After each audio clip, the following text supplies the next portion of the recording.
चला good afternoon सगळ्यांना.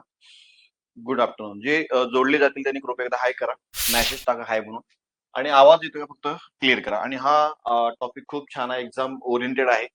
Game changer test series क्रमांक आपली 8. त्याच्यामध्ये लक्षात ठेवा टॉपिक आपण निवडला होता क्लासिफिकेशन. याला आपण मराठीमध्ये वर्गीकरण म्हणतो.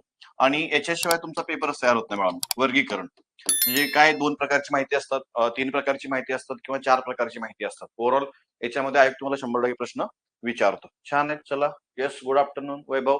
वैभव, गुड आफ्टरनून. बघा, आय होप तुम्ही हा पेपर सोडवला असेल. कृपया पेपर अगोदर सोडवा, जेवढे मार्क येतील तेवढे येतील, काय अडचण नाही. आणि या पेपरला तुम्हाला वेळ लागला तर चालेल ना. असं काय नाही की स्पेसिफिक 20 मिनिटांमध्ये सोडला पाहिजे असं नाही.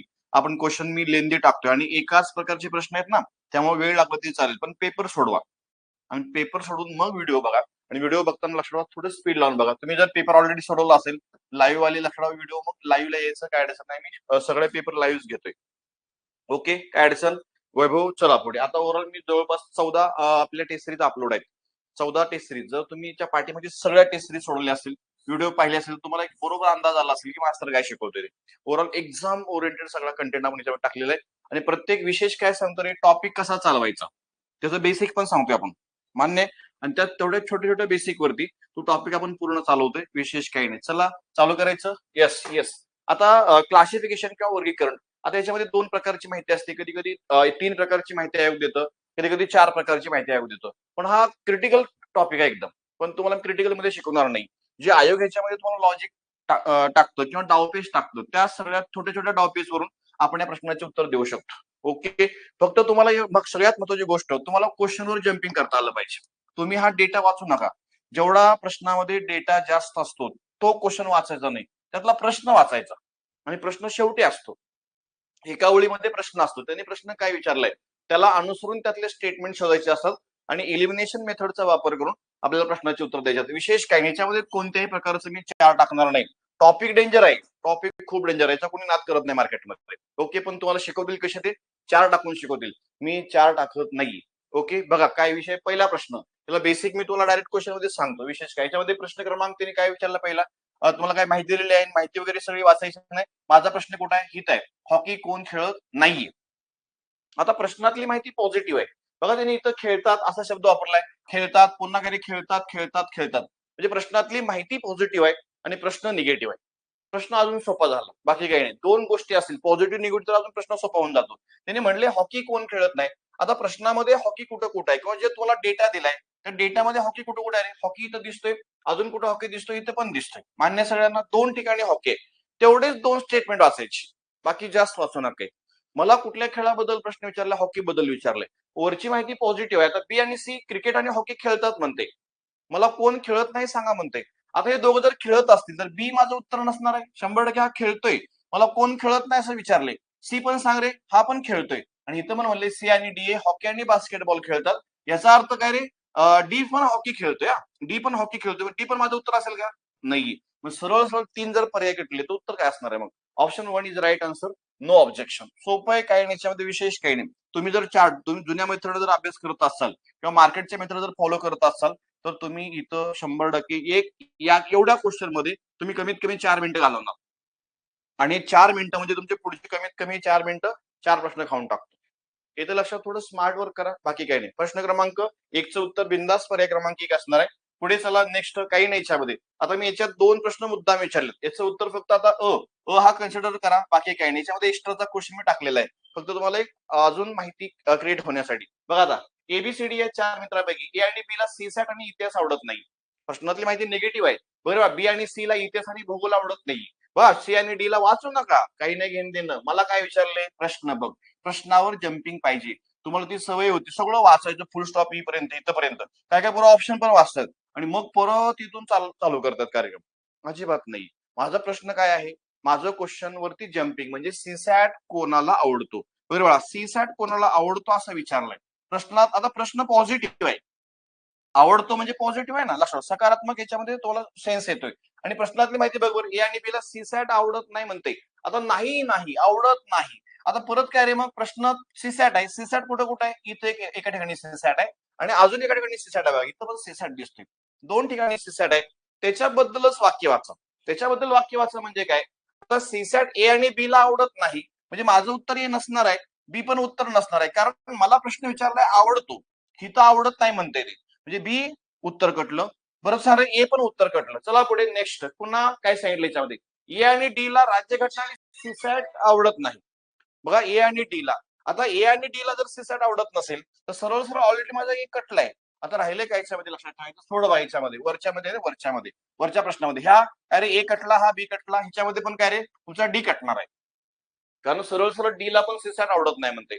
आता सीसॅट न आवडणारे 1 2 3 आहेत, 3 कटलेत माझे, उरले काय फक्त option 3 is right answer, no objection. CSAT कोणाला आवडतो तर सीसॅट लक्षात ठेवायचं फक्त सी ला आवडतोय, विषय क्लोज. तुम्हाला याचं उत्तर फक्त आन्सर की मध्ये असं दिसेल 3, मान्य. पण तुला फक्त एकच प्रश्न डिझाईन केला होता, इथं तुम्हाला एक्स्ट्राचा क्वेश्चन एक टाकलाय. आता बघा त्यांनी काय म्हणले पुन्हा, भूगोल कोणाला काय रे आवडतो असा प्रश्न आहे. भूगोल कोणाला आवडतो अशी कॉन्सेप्ट आहे. प्रश्न पुन्हा पॉझिटिव्ह आहे, प्रश्नातली माहिती निगेटिव्ह आहे. भूगोल कुठं कुठं दिसतंय तेवढंच अंडरलाईन कर, बाकी काही नाही, अजिबात नाही. जुन्या मेथड कृपया फॉलो करू नका. ओके. आणि हा टॉपिक खूप डेंजर आहे, तुम्हाला हा टॉपिक मार्क घालवतो तुमचे, किंवा अडकून ठेवतो ना प्रश्नामध्ये, अडकून ठेवतो. न येणाऱ्या प्रश्नामधला हा प्रश्न आहे, पण तुम्हाला मी सोप्या पद्धतीने कसं सोडवायचं ते सांगतोय, कळते. आता सरळ सरळ म्हणजे भूगोल कोणाला आवडतो तर भूगोल मला 2 ठिकाणी दिसतंय. भूगोल पहिलं स्टेटमेंट इथं दिसतंय भूगोल, भूगोल इथे एक दिसतंय, अजून कुठे दिसतंय रे भूगोल, बघा पुढे इथं पण दिसतंय बी आणि सी ला. हे बी आणि सी ला भूगोल आवडत नाही.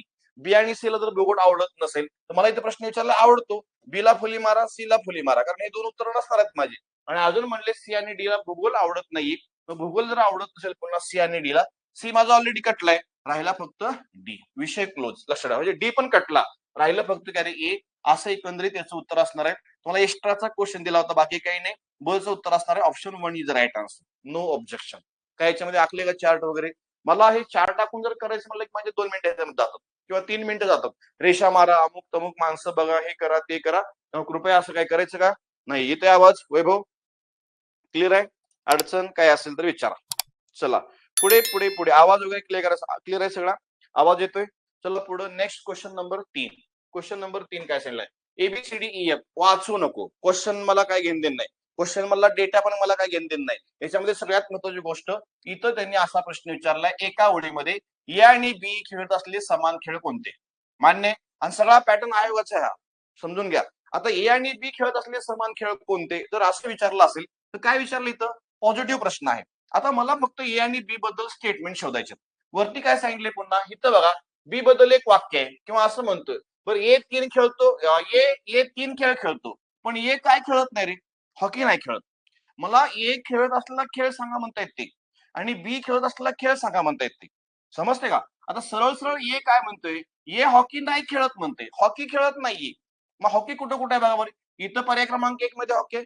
परत सांग रे, पर्याय क्रमांक तुम्हाला सरळ सरळ का 2 3 मध्ये पण हॉकी दिसतोय, म्हणजे एला हॉकी आला नाही पाहिजे. मला एला कोणता खेळ खेळतो असं विचारलाय त्यांनी, बरोबर आहे ना. तो हॉकी नाही खेळत, इथं पण हॉकी खेळत नाहीये, मग हे माझं उत्तर नाहीये, हे पण माझं उत्तर नाही, कन्फर्म.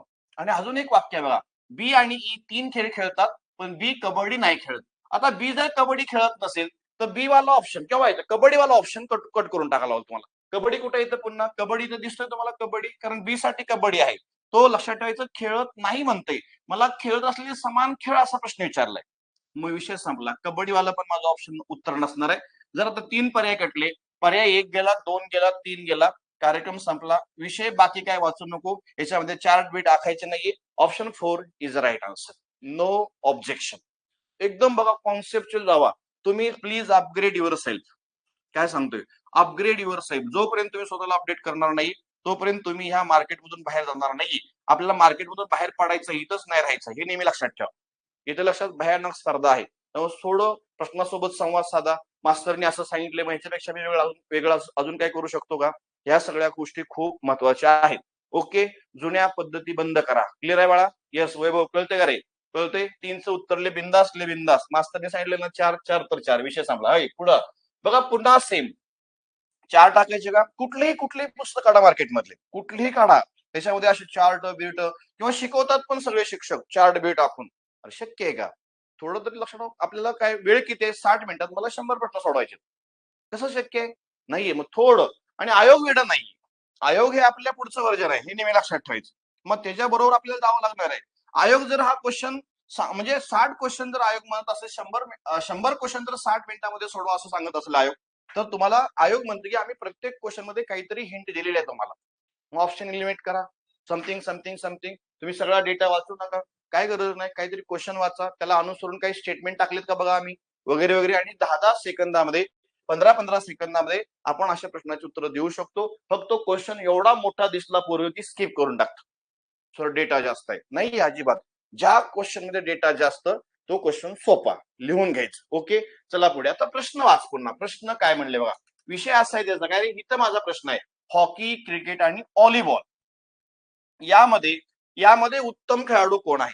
प्रश्न माझा शेवटी विचारला ना, म्हणजे हॉकी कोण खेळतोय, हॉकी खेळणारा पण कार्यकर्ता मला सांगायचंय, क्रिकेट खेळणारा पण कार्यकर्ता सांगायचंय. ओके, आणि अजून एक याच्यामध्ये आहे किंवा व्हॉलीबॉल, व्हॉलीबॉल पण खेळणारा कार्यकर्ता. हे तिन्ही खेळ कोण खेळतो त्याने असा प्रश्न विचारलाय. नॉर्मली जर बघितलं तर ऑप्शन थ्रू जाऊया आपण. ऑप्शन थ्रू याच्यामध्ये डायरेक्ट वाचायच नाही स्टेटमेंट. आपण काय करू, गौरवला टार्गेट करू. आता गौरव मध्ये जर गौरवच्या स्टेटमेंट मध्ये जर हे तिन्ही खेळ आले तर मग गौरव उत्तर असणार आहे. हे मान्य तुम्हाला, म्हणजे सरळ सरळ. आता गौरव कुठं कुठं दिसतोय बघ, गौरवला टार्गेट कर. गौरव कुठे आहे, इथं रवी, कुणाल, परत सांगते सचिन, काय रे पुन्हा रवी, इथं गौरव दिलाय. आता गौरव काय म्हणतोय, गौरव आणि कुणाल क्रिकेट आणि व्हॉलीबॉल खेळतात. गौरव क्रिकेट खेळतोय, येस. व्हॉलीबॉल पण खेळतोय, गौरव खेळतोय. आता गौरवला हॉकी पण जर आलं तर उत्तर माझं गौरवच असणार आहे. बघा लक्षात, बघा आपण मग बाकीचे पर्याय पण थोडं टॅली करून देतो, काळजी करू नको. आता अजून एका ठिकाणी गौरव आहे बघा, गौरव म्हणजे सचिन, गौरव, मनदीप फुटबॉल आणि बेसबॉलचे उत्तम खेळाडू आहेत. लक्षात ठेवायचं. बघा विषय, म्हणजे गौरव पुन्हा काय खेळतोय, फुटबॉल पण खेळतोय आणि बेसबॉल पण खेळतोय. आता ह्याच्यामध्ये हॉकी खेळतोय गौरव, मग हॉकी नाही खेळत गौरव. म्हणजे सरळ सरळ लक्षात ठेवायचं, गौरव माझं उत्तर नसणार आहे. मग कन्फर्म कन्फर्म गौरव नाहीये, कारण गौरवला एक खेळ आपल्याला काय रे कमी पडतोय. चला पुढे. रवी, रवी काय म्हणतोय बघा. आता रवी बद्दल वाक्य जर वाचली, आखू नका, काही नाही घेऊन देणं. रवी दोन ठिकाणी दिसतोय मला. रवी पहिलं स्टेटमेंट आहे, रवी हॉकी खेळतोय, येस हॉकीमध्ये येतोय रवी, व्हॉलीबॉल मध्ये पण येतोय रवी, काय अडचण नाहीये. पण रवी आता कशामध्ये आला पाहिजे, क्रिकेटमध्ये आला पाहिजे. रवी लक्षणं हॉकी आणि बेसबॉल खेळतोय. रवी आता परत कुठे दिलाय का, नाही दिला कुठंच. म्हणजे रवी पुन्हा एक खेळ मिस करतोय, म्हणजे रवी पण माझं उत्तर नाहीये. विषय क्लोज. ओके, चला पुढे. कुणाल काय म्हणतोय बघा. आता कुणाल बघा काय म्हणतोय. कुणाल परत दोन ठिकाणी आलाय. पहिल्या स्टेटमेंटमध्ये कुणाल आहे, कुणाल हॉकी खेळतोय, येस हॉकी आला पाहिजे.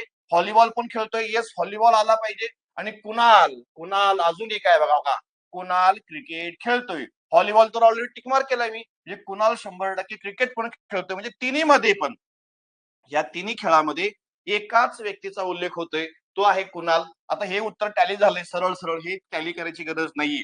सचिन माझं उत्तर नसणार आहे, रवी माझं उत्तर नसणार आहे, गौरव माझं उत्तर नसणार आहे. हा सांगतोय. Please develop your sense.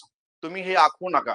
Average तुम्ही सांगितलं मी 60 सेकंद, ठीक आहे ना. एखाद्या प्रश्नामध्ये तुम्हाला किती, 40 सेकंद, येस तुम्ही ट्रॅक वरती आहात. एखाद्या क्वेश्चनला 50 सेकंद ट्रॅक वरती आहात. एखाद्या क्वेश्चनला तुम्ही 1 मिनिट लावला मोठ्या, येस तरी पण तुम्ही ट्रॅक वरती आहात. पण तुम्ही एक क्वेश्चन जर 2 मिनिटांमध्ये सोडवत असाल, मग पेपरलाच जाऊ नका.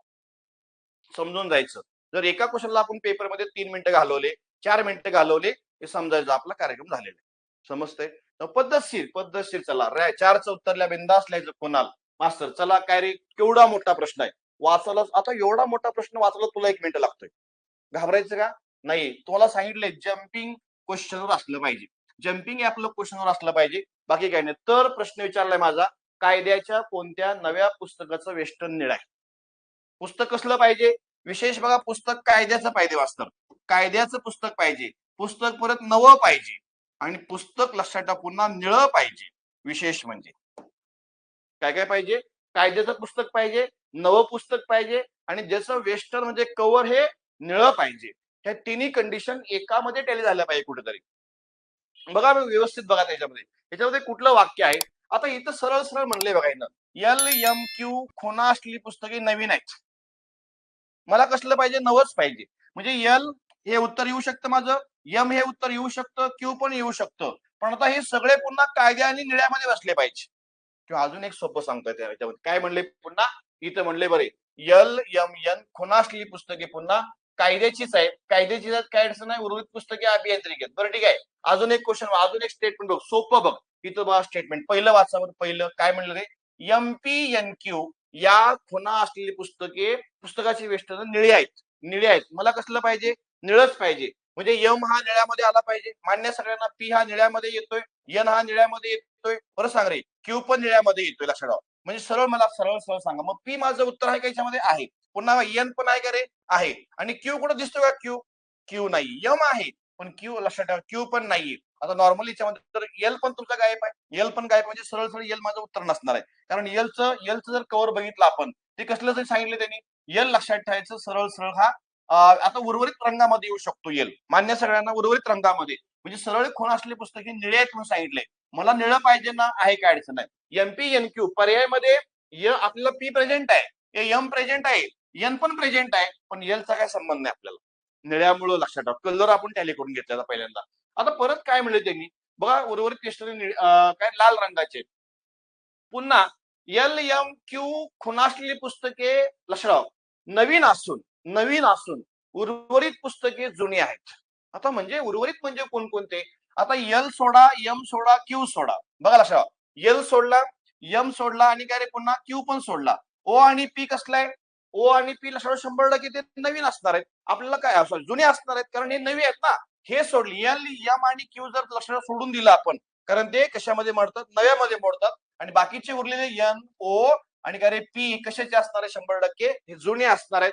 जुना आपल्याला नको आहे, मग सरळ सरळ याच्यामध्ये उरलेल्यामध्ये एन पण इथं प्रेझेंट दिसतोय आणि पी पण प्रेझेंट दिसतोय, लक्षात ठेवायचं. म्हणजे दोन जर स्टेटमेंट वाचले, माझा ऑलरेडी एल कटला होता ह्याच्यामुळं, बरोबर. ह्याच्यामध्ये तुम्हाला एल दिसतोय का? नाहीये. मग सरळ सरळ आता हे जर वाचलं, तुम्ही वाक्य वाचलं ना, हे उरलेलं पुढचं, हो काही एल एम एन किंवा बघा एल एम एन किंवा खुणा असलेली पुस्तके नवीन असून उरलेली काही जुनी आहेत. मग सरळ आपल्याला लक्षात ठेवायचं ह्याच्यामध्ये एल एम एन क्यू हे जर आपण इथं कन्सिडर केलं, तर बाकी मी पहिल्यांदा पी कटला होता माझा, एल पण कटला होता, एन पण कटला होता, तर उरलं काय असणार आहे मग? 100% उत्तर हे माझं कन्फर्म हेच असणार आहे. किंवा एक किंवा दोन आपण ऑप्शनचा किंवा दोन स्टेटमेंटचा आधार घेऊन आपण प्रश्नाचे उत्तर देऊ शकतो.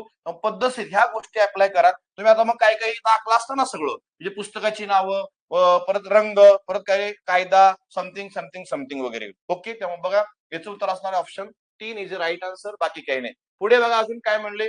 हा बघा, एकदम आता एवढा सर्व ना अर्धा पानात तुमचा प्रश्नच आहे. मग एवढा पॉसिबल आहे का परीक्षेमध्ये सोडवणं?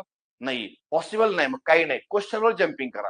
हे आयोगाचा पॅटर्न आहे, बाकी नाही. लक्षात, क्वेश्चनवर जर जम्पिंग केलं मी, हे माझे प्रश्न नाहीयेत. आपलं काय करतोय आपण, टॉपिक घ्या. टेस्ट सिरीजचं नाव काय आपल्या? Topic wise PYQ game changer. PYQ हे आयोगाचे प्रश्न आहेत, माझे नाहीये. हे आयोगाचे डेव्हलप आहे. आपल्या आयोगाचे लक्षात ठेवा, हे सगळे हिंट असतात, बाकी काही नाही. इथे लक्षात हे म्हणजे सरळ सरळ बघितलं. नॉर्मली काय करा, क्वेश्चनवर जम्पिंग करा. माझा प्रश्न पुन्हा इथं असा आहे, नोव्हेंबर मध्ये सुट्टी घेतलेल्या व्यक्तीचं नाव काय असणार आहे?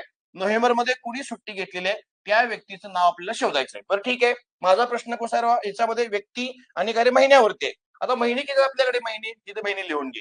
मार्च महिना आहे प्रश्नामध्ये, जून महिना आहे प्रश्नामध्ये, बरं सांग रे, सप्टेंबर महिना आहे प्रश्नामध्ये, नोव्हेंबर सुद्धा महिना आहे प्रश्नामध्ये, आणि डिसेंबर महिना सुद्धा प्रश्नामध्ये आहे. मान्य सगळ्यांना? ही किती? 1 2 3 4 5 महिने, 5 व्यक्ती, 5 शहरे असतात. पण माझा प्रश्न फक्त नोव्हेंबर मध्ये किंवा महिन्यामध्ये, महिन्याची रिलेटेड आणि काही व्यक्तीशी रिलेटेड आहे. गावं कुठं काय घेणते नाही, ती कुठे गेली मला डझंट मॅटर. पण फक्त महिना आणि काय आपल्याला ती व्यक्ती, महिना आणि व्यक्ती ह्या दोनच गोष्टी इथं मला महत्वाच्या आहेत. मग काय ना, आता बा सगळी माहिती वाचा वगैरे वगैरे इथं दिले बघा त्यांनी. अजून संबंधित आधी तर ती दिली आहेत, वरचं काय वाचायची गरज नाही. आता इथे एक बघा प्रश्न तरी का, एक स्टेटमेंट विचारले त्यांनी, जियाने डिसेंबर मध्ये सुट्टी घेतली. म्हणजे जियाला कुठला महिना जाणार आहे? जियाला सरळ सरळ कुठला महिना जाईल सांगा बरं? जियाला डिसेंबर महिना जाईल, मान्य आहे सगळ्यांना. जियाने डिसेंबर मध्ये सुट्टी घेतली, घेऊ दे, काय अडचण नाही. ओके, मग डिसेंबर हा लक्षात ठेवायचं. बघा, नोव्हेंबर मध्ये कुणी सुट्टी घेतली नाही असं विचारलाय प्रश्न. मग जिया माझं उत्तर येईल का? नाहीये. डिसेंबर तर कटलाय. डिसेंबर कोणाला गेलाय? जियाला गेलाय. विषय क्लोज. डिसेंबर ह्या महिन्याला तुम्ही फुली मारा. म्हणजे डिसेंबर माझं उत्तर येणार नाहीये. किंवा डिसेंबर मध्ये जर जिया जात असेल, जियाचा इथं विषय संपून जातो. ओके, चला पुढे. आता अजून एक पुढे वाक्य आहे बघा, माया जून मध्ये सेलरला गेली. म्हणजे जून महिना बघा, जून महिना कोणासाठी आहे? मायासाठी आहे. बघा, डिसेंबर महिन्यात कोण गेले ते विचारले त्यांनी, आपलं नोव्हेंबर मध्ये कोण गेले ते विचारले. मग सरळ सरळ जून महिना कुठे जातोय? मायाला जातोय. मग जून पण कटला, डिसेंबर पण कटलाय. 2 महिने तर कटले, 2 व्यक्ती पण कटल्या. चला पुढे नेक्स्ट. आता अजून काय म्हणलंय बघा, दया कोटाला गेली पण मार्च किंवा सप्टेंबर मध्ये नाही म्हणून सांगितले. म्हणजे दया लक्षात ठेवायचं, कोटाला गेली. दया कुठं जाते? कोटाला गेली, पण ती मार्च मध्ये जात नाही आणि सप्टेंबर मध्ये पण जात नाही. बघा, सरळ सरळ या 2 महिन्यामध्ये काय म्हणले त्यांनी, ह्या 2 महिन्यामध्ये मार्च आणि सप्टेंबर मध्ये दया कुठं जात नाही. म्हणजे मार्च माझं उत्तर येणार नाहीये, लक्षात ठेवायचं. आणि मार्च मध्ये पण विचारलं ते, नोव्हेंबर मध्ये कोणी सुट्टी घेतली असा विचारलाय प्रश्न. म्हणजे मार्च गेला आणि काही सप्टेंबर पण गेला, आता उरलाय काय महिना, नोव्हेंबर. मग सरळ सरळ लक्षात ठेवा, दया मार्चला पण जात नाही, सप्टेंबरला पण जात नसेल तर आपण काय उत्तर देऊ शकतो, दया नोव्हेंबर असणार आहे. उरलेल्या 3 महिन्यामध्ये तर तिला मार्च येत नसेल, सप्टेंबर येत नसेल तर नोव्हेंबर कुणासाठी असणार आहे, दयासाठी असणार आहे. सरळ सरळ काय असणार आहे उत्तर, option 1 is right answer. November मध्ये सुट्टी घेतलेल्या व्यक्तीचं नाव काय असणार आहे, तर दया, पर्याय क्रमांक 1 त्याचं उत्तर होतं. ओके, छान आहे. हा पण प्रश्न युनिक आहे, व्यवस्थित बघा, बाकी काही नाही. येस.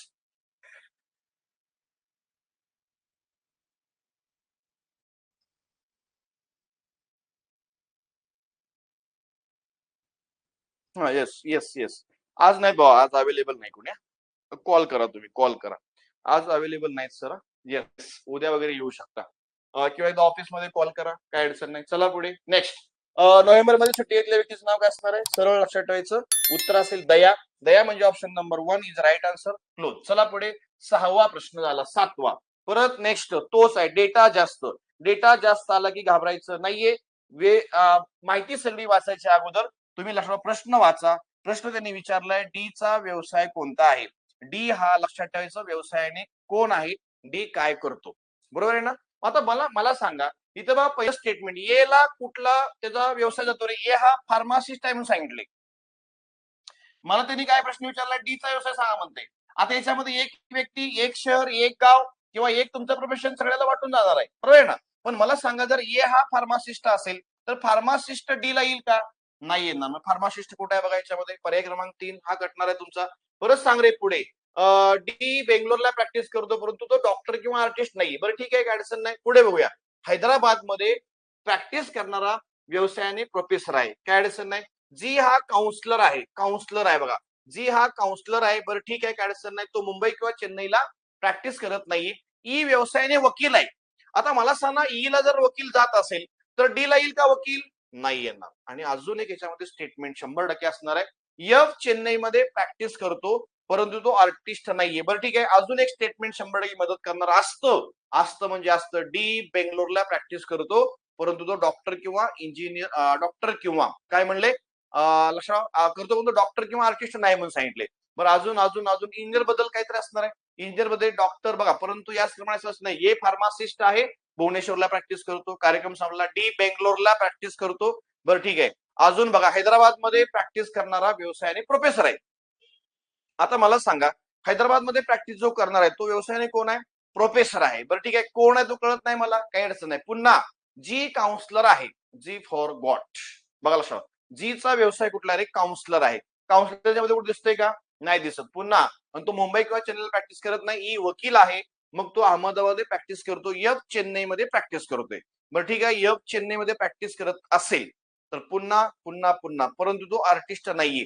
पुन्हा तो आर्टिस्ट नाही म्हणलं. सी मुंबईला प्रॅक्टिस करतो, तर डी चा व्यवसाय कोणा. पण ठीक आहे, माझे किती ऑप्शन कटले, हा 4 कटतोय, हा लक्षात ठेवा 3 कटला. आता एक तर याचं उत्तर काय असणार आहे, डॉक्टर असेल किंवा इंजिनियर असेल. अजून बघा, एक 100% सांगतो मला, 100% कुठेतरी एक वाक्य असू शकतं की आपल्याला हे 2 ऑप्शन कट करायला मदत करतं. जी काउन्सलर मुंबई चेन्नई, बरं ठीक आहे, जीचा व्यवसाय काउन्सलर गेला. डी बेंगलोरला प्रॅक्टिस करतो, बरं ठीक आहे, डी बेंगलोरला प्रॅक्टिस करतोय. आता उरलेल्या ऑप्शन मध्ये सांग रे बाळा, तो काय म्हणले, डॉक्टर पण नाही म्हणले. आणि काय म्हणले पुन्हा, काय रे, आर्टिस्ट पण नाही म्हणते. डॉक्टर पण नाही, आर्टिस्ट पण नाहीये.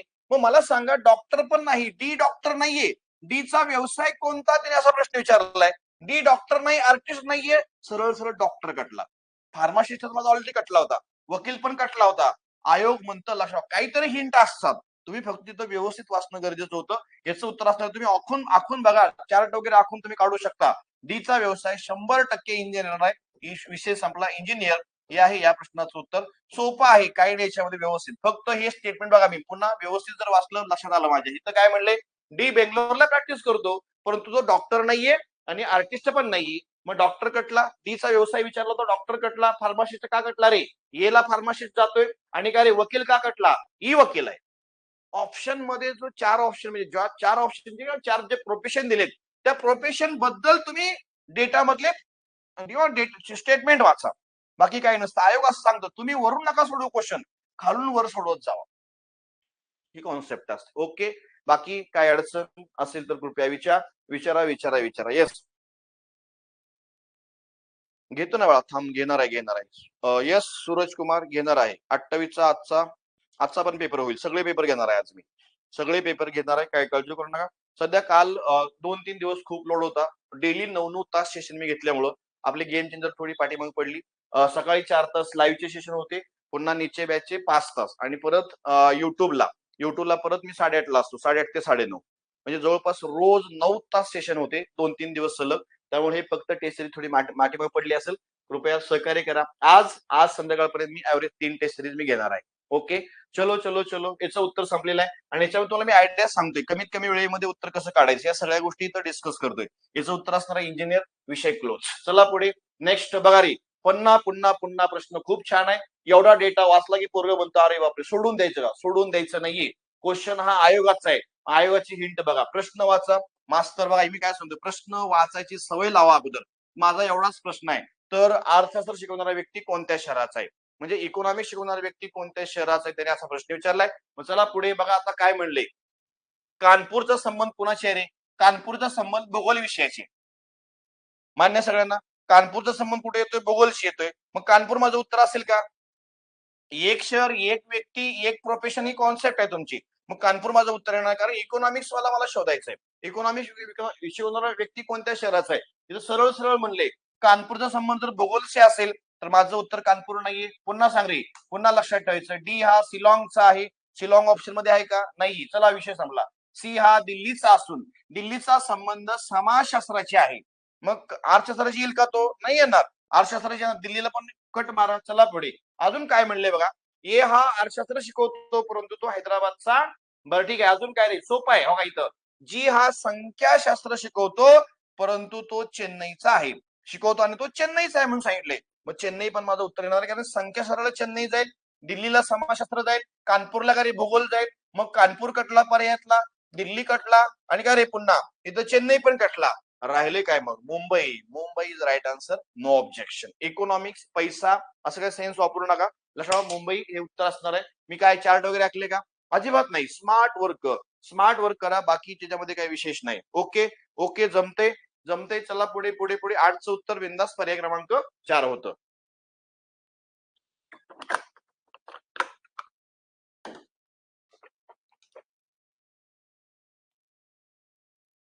हा, चोरीला गेले 4 चाकीचा शोध घेताना पोलिसांना 3 वेगवेगळ्या व्यक्तीकडून पुढील माहिती मिळालेली आहे. ओके, आणि बघा, हे वाचू नका आता, पुन्हा काय घेणं नाही, हे नंतर वाचू. माझा प्रश्न कुठे आहे हे सवय लावा स्वतःला. तर गाडीचा नंबर काय असेल? आता गाडीचा नंबर काय असेल, त्याच्यामध्ये स्टेटमेंट आहे बा. काय म्हणले माहिती का? गाडीचा क्रमांक 4 अंक आहे, सगळीकडे 4 अंक आहेत. काय वाचायची गरज नव्हती. गाडीच्या क्रमांकाच्या बेरजेला 4ने भाग जातो. हिथं उत्तर येऊन जातं तुमचं. गाडीच्या क्रमांकाच्या बेरजेला 4ने भाग जातो म्हणजे काय? 4 चौक 16 आणि इथं 15 झाली, बरोबर आहे ना? 4 चौक 16 आणि काय रे 17 झाली, तर बेरीज किती येते? 17 येते. या 17ला 4ने भाग जातो का? फुली मारो का? इथं काय रे 4 16 बेरीज येते. पुन्हा ते बेरीज करा बरं. इथं बेरीज आली, लक्षात ठेवायचं, 5 5 10 आली. इथे बेरीज किती येते? 8 आणि 3 11, 11 आणि लक्षात ठेवायचं वरचे 6, किती झाली? 17. पुन्हा बेरीज येते. इथं बा 5ने कितीने भाग जातो? 4ने भाग जातो का? इथं नाही जात. बघा, 4ने भाग जात नाहीये. इथं 4ने भाग जात नाही पूर्ण, इथं पण 4ने भाग जात नाहीये. 4 चौक 16 आणि 17, सरळ एकच ऑप्शन आहे. गाडीच्या क्रमांकाच्या बेरजेला 4ने पूर्ण भाग जातो, 16ला 4ने पूर्ण भाग जातो. विषय क्लोज. ऑप्शन बी म्हणजेच काय लक्षात ठेवायचं, म्हणजे सॉरी, या एका विधानावरून आपण काय उत्तर काढू शकतो. Option 2 is a right answer. No objection. Option 2 is a right answer. No objection. चला पुढे, नेक्स्ट. हा, PQRST बघा, काही नाही याच्यामध्ये. पुन्हा माझा प्रश्न. तर निळे वेस्टर्न असलेली जुनी राजपत्र कोणती आहेत?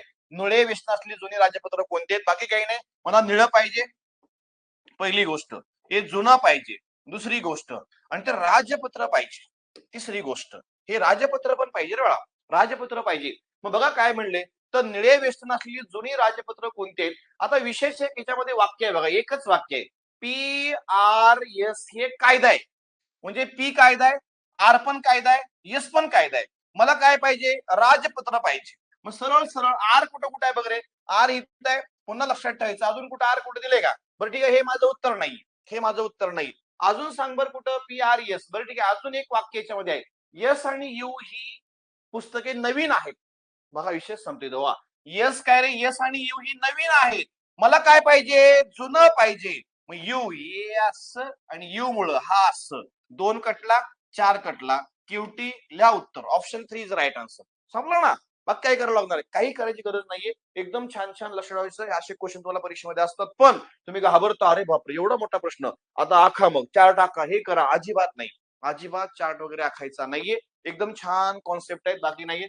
चला पुढे 11वा बघा. ए या शहरातून बी या शहराकडे डोंगरी शहराकडे जाण्याचे 6 मार्ग उपलब्ध आहेत. यातील तिघांचा निर्देश पी क्यू आर म्हणजे 3 मार्गांची नावे पी क्यू आर अशी आहेत आणि उरलेले कार्य पुन्हा 1 2 असे 3 असे केलेत. पुन्हा वादळी हवामानात यातील क्यू मार्ग बंद ठेवतात. म्हणजे क्यू माझा बंद झाला. चला पुढे काय म्हणलं, एका नदीच्या पुरामुळे पी 1 व 3 या मार्गावर परिणाम होतो. म्हणजे सरळ सरळ पी बंद होतोय. पुन्हा लक्षात ठेवायचं 1 पण बंद होतोय आणि 3 वर पण परिणाम होतोय. लक्षात ठेवायचं. आणि जर मार्ग 1 बंद झाला तर आर आपोआप बंद होतो. म्हणजे 1 बंद झाला तर आर आपोआप बंद होतो. आर पण कटला. कारण हे दोन्ही मार्ग ए पासून निघणाऱ्या एकाच मार्गाची काही अंतरावर झालेले दुभाजन आहे. जेव्हा हवामान वादळी असते आणि त्यामुळे मार्गावर परिणाम करणाऱ्या नदीला पूर येतो, तेव्हा वाहतुकीसाठी उपलब्ध असलेला मार्ग कोणता. आता इथं सांगा बरं, 1 2 3 4 आणि 5 कटलेत. उरले काय माझ्याकडे फक्त, लिहा बिंदास उत्तर. Option 3 is a right answer. Option 3 is a right answer. No objection my lord. Option नाही याच्यामध्ये. चला पुढे. यस बरोबर आहे ना. पर्याय क्रमांक लक्षात ठेवायचं. 3 हे माझं उत्तर होतं. विशेष नाही कळावा. विशेष याच्यामध्ये काही नाही. 11 नंतर 12 एबीसीडी ईएफ काही नाही याच्यामध्ये. चला पुस्तक वगैरे वगैरे. हा चला, कोणती 2 पुस्तके हिरवे आवरण असलेली जुनी, लक्षात ठेवायचं, जुने वैद्यकीय सारांश आहेत. कोणती 2 पुस्तके, हिरवं पाहिजे मला, हिरव्या रंगाचं पुस्तक पाहिजे, टार्गेट करा. पुन्हा सांग रे, हिरवं पाहिजे. पुन्हा सांग रे, जुनं पण पाहिजे आणि ते पुस्तक वैद्यकीय पाहिजे. कळतंय का. ते पुस्तक वैद्यकीय पाहिजे. आता एकच वाक्य याच्यामध्ये, कुठलं वाक्य आहे बघ, एबीसी कायदा आहे. म्हणजे लक्षात ठेवा, ए कायदा आहे, बी कायदा आहे आणि सी कायदा आहे. आता सी जर कायद्याचा असेल, हे पुस्तक कायद्याचं आहे बाळा. सी कायदा आहे, मला काय पाहिजे, वैद्यकीय पाहिजे. मग सी कायदा आहे ना, काय कायद्यामुळे हा प्रश्न कटला. सी मुळे लक्षात ठेवायचं. सी कायदा आहे, मला पाहिजे वैद्यकीय, हा पण पर्याय कटला. सी कायदा आहे, लक्षात ठेवा, सी कायदा आहे, सी कायदा आहे, मला काय पाहिजे, वैद्यकीय पाहिजे. Yes yes yes. कळतंय का. कळतंय का. एकदम छान आहे. बाकी जास्त डोकं चालू नका. हे माझे क्वेश्चन नाहीयेत. तुम्ही म्हणणार मास्टर इम्प्रेशन पाडण्यासाठी असं काहीतरी केलं असेल. आयोगाचे प्रश्न आहेत बाळा. चेक कर तू मागचे पेपर. मागच्या आयोगाचे पेपर चेक कर, तुला हे सापडेल सगळे प्रश्न. सगळे सापडतील. थोडं सेन्स डेव्हलप करा, बाकी काही नाही. तुम्ही नंतर म्हणणार हे मास्टर काहीतरी इम्प्रेशन पाडण्यासाठी असं काहीतरी तयार केलं असेल. हे नाही, अजिबात अजिबात नाही. हे डेटा आयोगाचा आहे. डेटा सगळा आयोगाचा आहे, माझा नाही. कारण माझ्या टेस्ट सिरीजलाच नाव आहे टॉपिक वाईज पीवायक्यू सिरीज. इथं लक्षात, फक्त चालवायचा टॉपिक सांगते तुला मी कमीत कमी वेळेमध्ये, बाकी काही नाही. स्मार्ट वर्क करा. जोपर्यंत तुम्ही स्मार्ट वर्क करणार नाही तोपर्यंत तुमचा रिझल्ट येणार नाही, मी वारंवार सांगतोय. ओके, चलो चलो चलो. एका चौकोनी वाचू नको, काय नाही. काय म्हणले प्रश्न, तर मुली कोणत्या दिशेला तोंड करून बसलेल्या आहेत. प्रश्नावर जम्पिंग. मान्य. मुली कोणत्या दिशेला तोंड करून बसलेत, सरळ सरळ सांगणे. याच्यामध्ये एक वाक्य आहे बघा, सोपं आहे, बाकी सगळी माहिती वाचू नको. कोणत्याही मुलीचे तोंड पूर्वेला नाही. गेला कार्यक्रम संपलाय. कोणत्याही मुलीचे तोंड पूर्वेला नाही. मग ज्या ज्या पर्यायामध्ये पूर्व दिशा आहे ते माझं उत्तर असेल का. सेन्स आहे ना साधा. ज्या ज्या पर्यायामध्ये पूर्व उत्तर आहे, हे असं, हे असं आणि काय रे हो, हे असं हे असं, विषय क्लोज. कारण मग कोणत्याही मुलीचं तोंड पूर्वीला नाहीये आणि मुली कोणत्या दिशेला तोंड करून बसलेत ते सांगा म्हणते. कुठं बसले असतील मग, उत्तर पश्चिम, विषय क्लोज. बाकी घेणदेण नाही काहीच. ओके, एका एका वाक्याचा किंवा एका एका स्टेटमेंटचा आधार घेऊन आपण प्रश्नाची उत्तर देऊ शकतो. विशेष काही नाही. चला पुढे नेक्स्ट बघ रे बाळा. नेक्स्ट, जॉर्ज सोमवारी संगीत वर्गात जातो. बरं ठीक आहे. सोमवार मंगळवार बुधवार गुरुवार शुक्रवार शनिवार आणि काय म्हणले पुन्हा, बघा तो एका दिवशी शिकवतो, रविवारी रिकामा असतो. मग सरळ सरळ काय म्हणले, थोडा छान प्रश्न आहे. सोमवार परत सांग रे, मंगळवार परत सांग रे, बुधवार परत सांग रे, बुधवार नंतर गुरुवार परत सांग रे, शुक्रवार परत सांग रे, शनिवार. पण रविवारी काहीच काम करत नाही तो. सोमवारी कुठं जातोय, संगीत वर्ग शिकवतो तो. काहीच अडचण नाही. संगीताला येतं, संगीतले संगीत संगीत. हा पुढे परत सांग रे, मंगळवारी काय विषय का बघा, बुधवारी गणित वर्गात जातो. बुधवारी तो गणित शिकवतोय, शिकू द्या गणित, आपला विषय लक्षात आहे. चला पुढे परत काय विषय बघा, गणित वर्गाच्या वाराच्या पुढच्या वारी इतिहास वर्गात जातो. गणित वर्गाच्या वाराच्या पुढच्या वारी म्हणजे इथं लगेच, आता पोरगी इथं घेतो. गणित वर्गाच्या वाराच्या पुढच्या वारी म्हणजे गणित वर्गाच्या वाराच्या पुढच्या वारी म्हणजे गुरुवारी. गुरुवारी भाऊ हा इतिहास शिकवतोय, शिकवू द्या इतिहास, काय प्रॉब्लेम नाही. परत नेक्स्ट मंगळवारी तो क्रीडा वर्गात जातो. मंगळवारी लक्षात ठेवायचं क्रीडा शिकवतोय आणि राहिलं फक्त 2 वार. तो इथे एक वाक्य होतं, त्याचे वाङ्मय वर्ग शुक्रवारी नसतात. वाङ्मय वर्ग शुक्रवारी नसतात. शुक्रवारी नसतात म्हणजे कुठं असेल माझा एकच वार शिल्लक माझ्याकडे, शनिवारी असतील. वाङ्मय शनिवार आहे.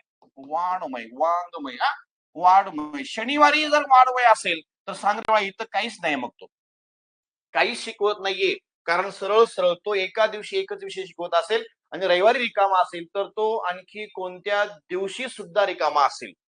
विषय क्लोज. मग सरळ सरळ लक्षात ठेवायचं तो शुक्रवारी काय करत नाहीये. शुक्रवार लिहा ऑप्शन 4 इज राईट आन्सर. विषय क्लोज. हा छान होता, थोडा कॉन्सेप्ट होता. 15 सांग रे. 15 पुन्हा सेम तेच आहे. प्रश्न वाच. श्यामला वाणिज्य विषयात पदर आहे तर माझा प्रश्न, तर पासून माझा प्रश्न असतो नेहमी लक्षात ठेवायचं. तर खालीलपैकी कोणती स्त्री टेनिस खेळाडू व बँक कर्मचारी आहे असं त्यांनी प्रश्न विचारलाय. कोणती स्त्री टेनिस खेळाडू पाहिजे, बँक कर्मचारी पाहिजे. बाकी काही नाही, सगळी माहिती वाचली असं लक्षात आलं की बाबा असं एक प्रश्न त्यांनी सांगितलेला आहे. तर बघा, तर हे आमला नावाची एक व्यक्ती आहे आणि काय रे कोमला नावाची एक व्यक्ती आहे. ते काहीच करत नाहीत, बेरोजगार आहेत, काहीच करत नाहीत त्या, अशा मोकळ्या.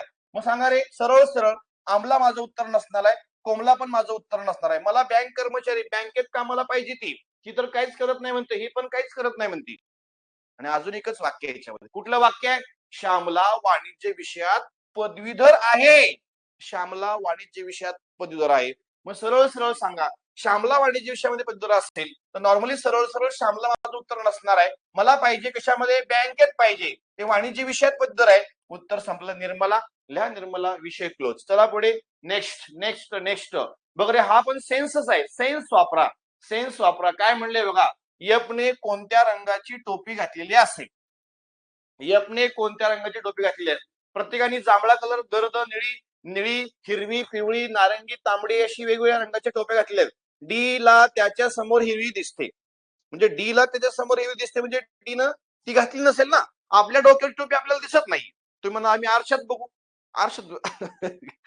लक्षात आपण जर आपल्या डोक्यावर टोपी घातली तर सरळ सरळ लक्षात आपल्याला ती टोपी दिसणार नाहीये. हे तर मान्य तुम्हाला? मान्य. लक्षात डी ला त्याच्या समोर हिरवी व निळी दिसते, याचा अर्थ डी न हिरवी नाही घातली, निळी पण नाही घातली. बळा हा सेन्स वापर. मात्र जांभळी, मात्र लक्षात ठेवायचं काय रे, मात्र जांभळी दिसते का रे? मात्र बा हिरवी दिसते म्हणले सॉरी, बा डी ला हिरवी आणि निळी दिसते मात्र जांभळी दिसत नाही, याचा अर्थ जांभळी भाऊने डोक्यावर घातली असेल. मग असं त्याचा अर्थ होऊ शकतो. हा, यपला जांभळी दिसते, पिवळी दिसते, मात्र तांबडी दिसत नाही. तांबडी दिसत नाही म्हणजे यपना 100% सांगतो मी ते डोक्यावर घातलेले असणार आहे. जीला नारंगी सोडून लक्षात ठेवायचं, नारंगी सोडून बाकी सर्व रंगाच्या टोप्या दिसतात.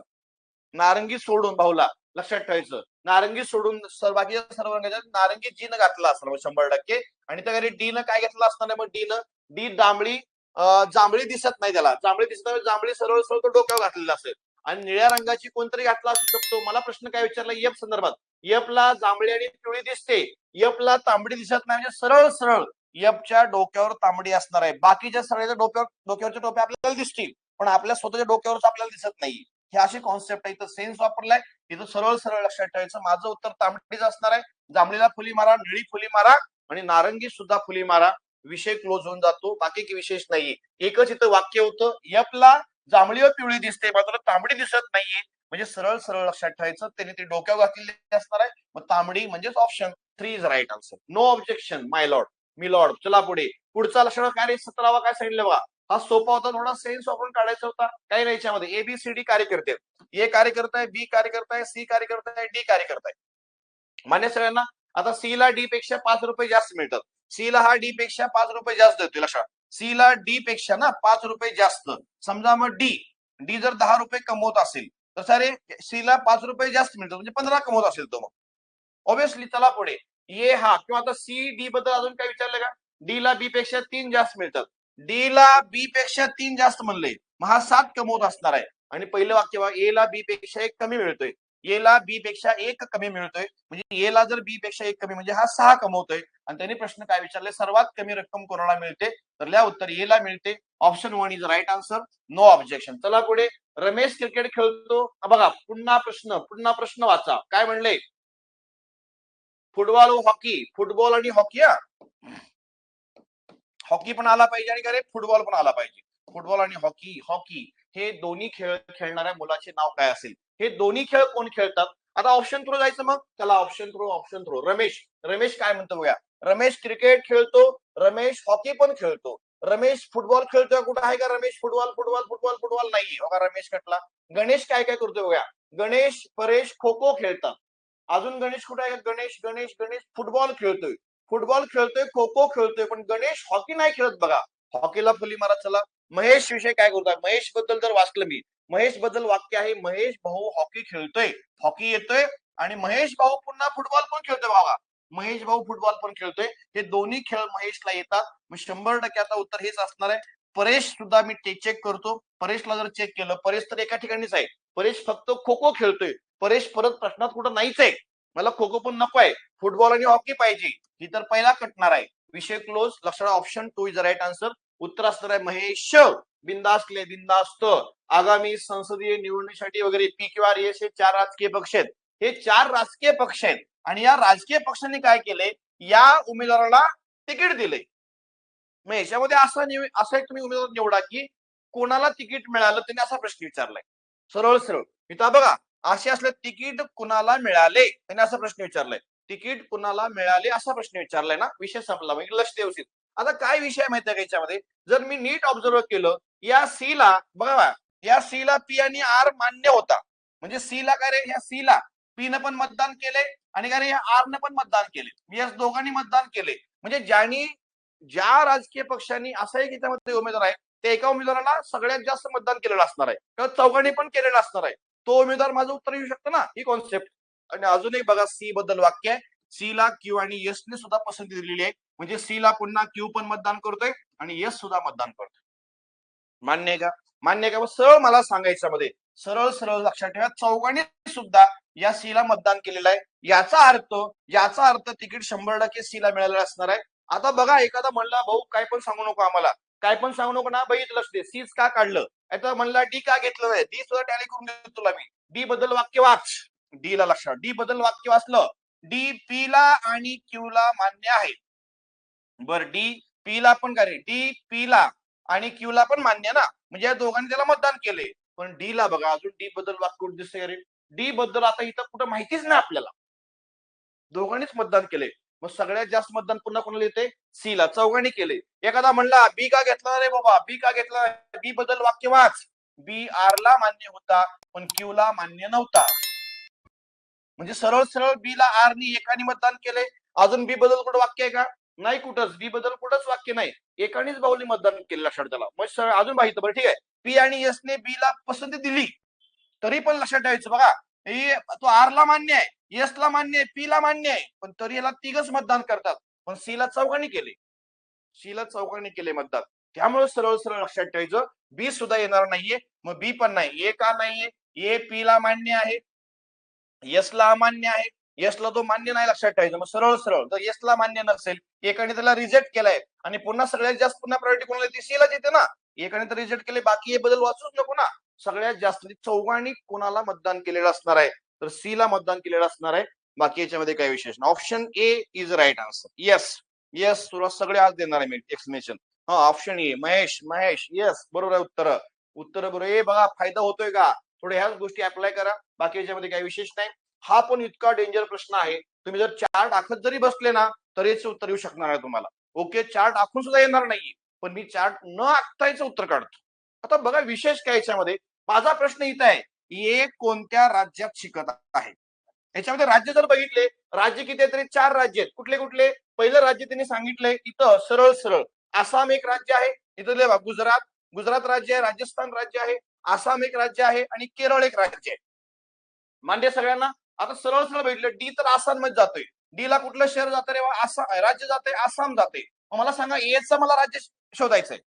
एचं राज्य शोधायचंय. आसाम माझं उत्तर असेल का? नसेल. डी ला गेले. चला पुढे. नेक्स्ट, कला शाखेचे कॉलेज यश या शहरातील असून ते राजस्थान मध्ये आहे. मला सांगा, कलाला कोण जाते? कलाला राजस्थान जाते, आणि यश साठी राजस्थान जाते असं म्हटलं तर चालेल. ओके, यस साठी जर राजस्थान गेलेलं असेल, बघा काय म्हणले पुन्हा, कला शाखेचे कॉलेज यस या शहरातील असून ते राजस्थानमध्ये आहे. बरं ठीक आहे, कला शाखेला कुठलं जाते रे, कला शाखेला कुठलं शहर, कुठलं राज्य जाते, ते कॉलेज शहरातून ते राजस्थानमध्ये आहे. बरं ठीक आहे, कलासाठी मी काय करतोय, कलासाठी राजस्थान लिहिलं, राजस्थान लिहून टाकतो, काय प्रॉब्लेम नाही. कला राजस्थान जाते. आता बघा अजून एक याच्यामध्ये विशेष काय, हे कोणत्या राज्यात शिकत आहे, मान्य आहे. बरं ठीक आहे, बघूया. आणि यस या शहरामध्ये, बरं ठीक आहे, हे कला शाखेचं काय, यस या शहरातून ते राजस्थानमध्ये आहे. बरं ठीक आहे, हे हा वाणिज्य शाखा असणाऱ्या कॉलेजमध्ये शिकत आहे. हे हा, बरं ठीक आहे, हे हा वाणिज्य शाखा असणाऱ्या कॉलेजमध्ये शिकत आहे. मला सांगा, जर एची शाखा जर वाणिज्य असेल, बरोबर आहे ना, मग वाणिज्य शाखा पुन्हा राजस्थानमध्ये असेल का, कारण एक शाखा एक कला, लक्षात, एक शाखा आणि एक राज्य, कॉन्सेप्ट आहे. मला सांगा, मग राजस्थान सुद्धा उत्तर नसणार आहे माझं, राजस्थानला सुद्धा फुली मारा. आणि अजून एक भाग केरळ बद्दल सुद्धा वाक्य होते इथं कुठेतरी, हे बघा रे, काय म्हणले, बी हा क्यू या शहरात शिकत आहे.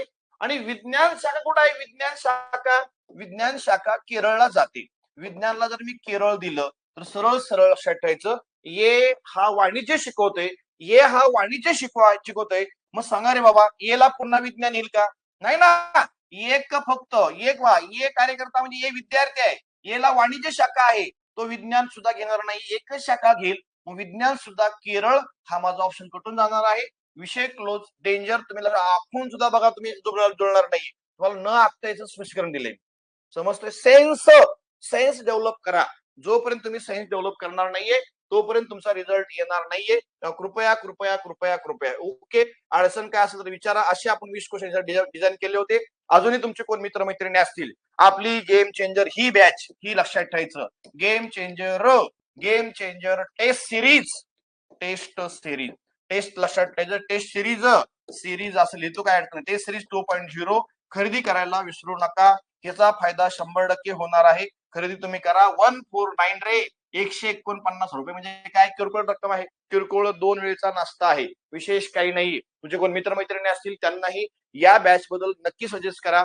फायदा 100% तुम्हाला करून देतो. त्याला तुम्हाला जर मार्क याच्यामध्ये समजा तुम्हाला आता 20 पैकी किती रे बाळा, 20 पैकी 10 मिळत असेल ना, आणि ह्या टेस्ट सिरीज मध्ये तुमचे जरी समजा 5 किंवा 6 जरी वाढले ना, तरी 16 पर्यंत आपण जाऊ शकतो. आणि 16-17 मार्क सुद्धा खूप आहेत 20 पैकी, नेहमी लक्षात ठेवायचं तुम्हाला बाबा. आणि एक्झाम ओरिएंटेड टॉपिक कव्हर केले, फायदा 100% होईल. आणि काय क्वेरीज असेल, काय विचारायचं असेल तर मला या नंबरला कॉल करू शकता, 9096590278. मग आता ह्या टेस्ट सिरीज क्रमांक 8 मध्ये इथंच थांबतोय. टेस्ट नंबर आपण भेटूया पुन्हा, टेस्ट नंबर लक्षात ठेवायचं 9 मध्ये, ओके. 21 टेस्ट, 21 दिवस, 100% फायदा होईल. अजूनही वेळ गेलेली नाहीये, अजून आपल्याकडे भरपूर वेळ आहे, 21 डिसेंबर पर्यंत, ओके. 21 टेस्ट, टॅगलाईन करूया आपण, 21 टेस्ट, 21 दिवस, 21 डिसेंबर, येस, ओके. चलो, थँक्यू व्हेरी मच. चला लक्षात ठेवा, 90 96 59 0 तुम्ही कॉल करा. Thank you very much.